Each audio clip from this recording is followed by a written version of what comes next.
Raj, a very important discussion that we'll be having shortly, and it pertains to teachers, to schools and that community and what happens. Now, teachers have a big role to play in the upbringing and also the shaping of someone's life. But what happens when the same teachers are accused of violating human rights of learners by exposing them to harmful behaviour that involves, in some instances, a sexual assault and also violent school initiation programs? Now, last week, the Department of Gauteng and the Education Department in this province, they released findings into the alleged assault that had been going on for years at Parktown Boys High School in Johannesburg.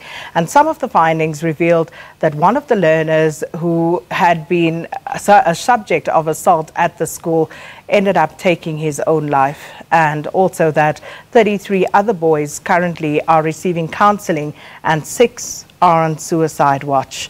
And we are going to talk about this a little bit more, the culture of abuse at schools and also safety and welfare of learners. And we are joined for that discussion by Steve Mabona, who is a spokesperson for the Gauteng Education Department, Jim Pooley as a chairman of the Parktown Boys High School, SGB, and Mbuyiselo, Botha, a gender activist who has worked with men and boys. And let me just at this point say good morning to all of you. Thanks so much for coming through. Good morning, Sakina. It is, of course, not a very pleasant subject to discuss, but one that is coming up way too frequently in the discussion around schools and school safety. But before we get into that, I just want to find out from you, Mbuyiselo. You know, just listening to what has come out of Parktown Boys High.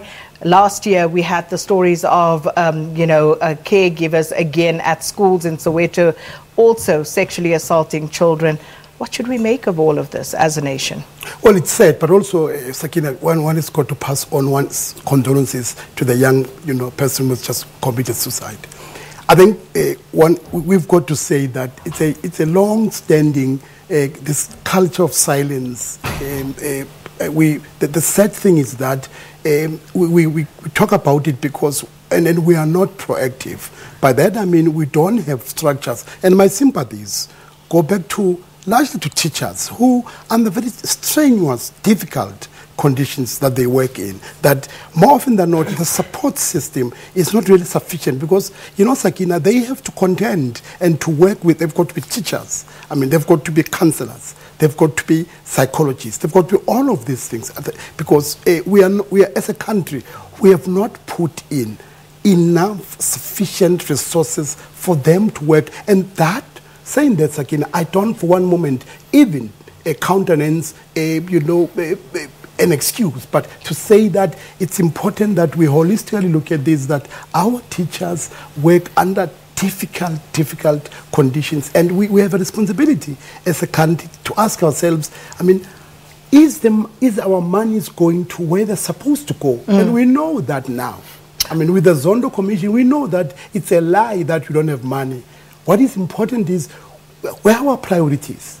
I'll tell you what, we're going to hone in on those questions, but also place the spotlight on Parktown Boys High, where we take a look at that report and also hear from the SGB what they have done since. But we're going to go to news headlines before that.